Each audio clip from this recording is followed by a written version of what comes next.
On the morning after the shooting of October 1st, we were trying to figure out how to start our day, how do we approach people. It was such a tragic event. We don't have a Central Park or a Grant Park or anywhere really in Las Vegas for people to gather. And I just felt that we needed that. We needed a place where we could all be together and talk and console each other after this tragedy.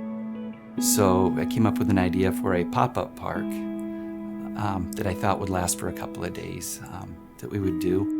And that was the foundation for the Las Vegas Community Healing Garden. When the garden was created, there was this beautiful remembrance wall that was constructed, and it was exactly the right thing for that moment in time. But because it was constructed from wooden pallets, it was fairly clear to those of us who were involved with the project that it just wouldn't endure in our weather. The original wall was made out of pallets, and pallets in Las Vegas, heat and weather and wind just don't agree with each other. What happened was we just needed to get something up, and we needed to get it up just to have something for people to place their pictures and remembrance and tokens, like that kind of stuff on it. But that concept of a permanent wall was always in the back of Jay's mind when he created that garden. I didn't expect it to last. Originally, I called Brad Jerbick, the city attorney, to ask him where we could do a pop-up park and not get into trouble. And he thought it was an interesting idea. They had lost somebody in their office, and they just had said they wished there was a park they could walk to from City Hall just to get out of the building. And the phone rang, and I was asking if we could actually do a park. So Brad Jerbick asked me to come to City Hall and explain my idea, which I did. And they said, ask if it could be a bit more permanent. So they found a piece of property, a quarter of an acre, and turned it over. And that afternoon I sketched out on a napkin an idea for a garden. And the next day we started calling volunteers, contractors, anybody I knew in the construction industry, asking for donations and a labor force. And that's how we started. What's really amazing to me in this project is how quickly things come together, because the community and people have really just come together around it. And from there, once the word got out, hundreds of people and all the donations started rolling through, and within 4 days, the entire garden was built. The community's response to the garden has been absolutely phenomenal. I don't think you can go to the garden without somebody being there, first and foremost. People are always there. Anytime that anything gets put out there via social media or anytime we have a call for help, if we need volunteers, if we need anything, people are there and people are ready and willing to give in any way that they possibly can. I've been in Las Vegas 27 years, and I hear a lot of comments about this community not having a heart or a soul. And that was proven so wrong by the people that showed up. The thought process started to begin about what that permanent wall would look like.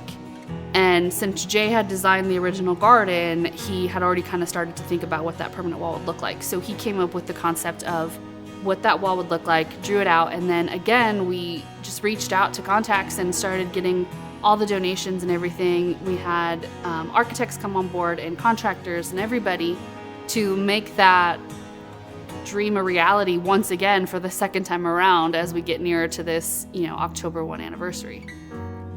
First thing is I wanted to keep it really simple because I wanted to do it with volunteers, and I wanted it to be done quickly so people didn't lose interest. I wanted it to be sort of the splash that would draw people in, get people talking, and help them move forward from this tragic incident. I was hoping for maybe a couple dozen people that might show up, and I never expected the hundreds and hundreds of people that came through to help work.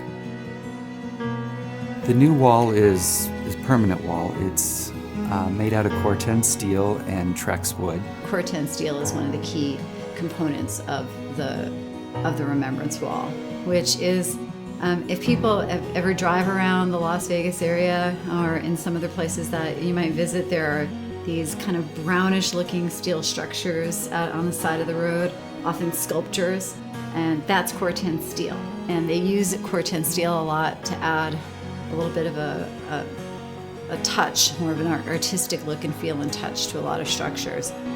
The Trex wood will provide the look of the palettes and allow people to attach things to photographs, prayers, notes, whatever they would like to.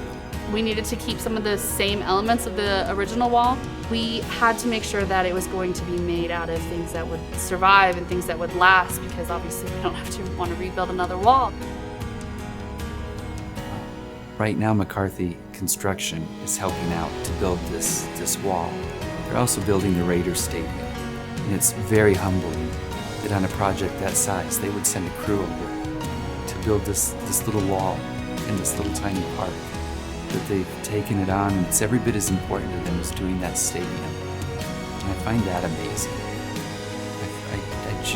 I'm overwhelmed by the heart and soul of people showing up and doing this, and the way it's joined people together. There's also a water feature, and people might say, why do you have water in the desert? But it adds this idea that you can look through and look past what you're experiencing. And that sort of provides this veil when you look through this 14-foot water wall into the other side, kind of like what I'd hope, that we don't know what's on the other side after death, but that was sort of my take on that. The walls themselves are laid out on a curve that I took from a nautilus shell that I cut in half. There's a natural formula in nature, fractals. And it's laid out on a fractal, so mathematically it all kind of comes together in this divine golden formula that's found throughout the universe.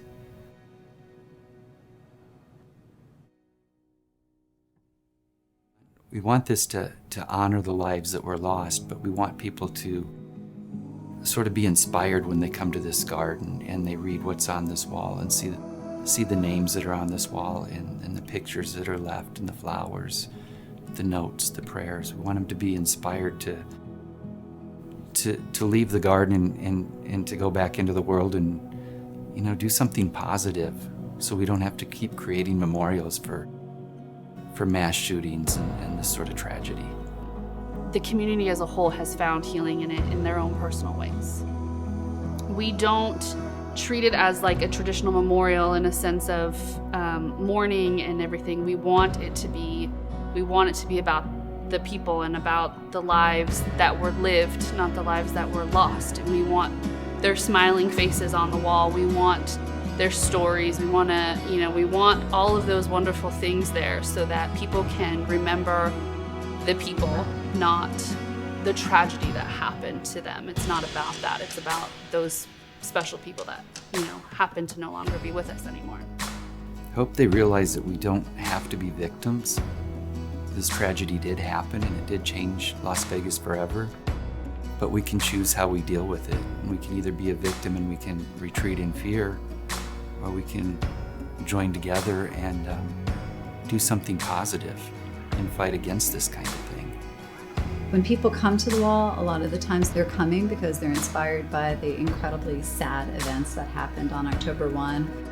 But I hope that they're able to take away from the wall the sense of love and compassion and kindness and hope that really was the spirit of the construction behind the wall. Basically, what I wanted people to take from this experience when they come to this garden and look at this wall is I wanted them to know that yes, we honor these 58 lives that were lost, but and we honor their death, but we also honor life, and that this tragedy happened, but we do have a choice as to how we see this world. We can see it as beautiful, or we can see it as ugly. We can retreat in fear, or we can move forward in courage. We can help each other, or we can isolate each other. We can look for the beauty in the world, or we can look for the worst in the world. Guess what I'm hoping that when people come and they read the words, they can see that this is all a choice. This is all the choice on what we take away from this. And we want to create something beautiful that honors life and not death.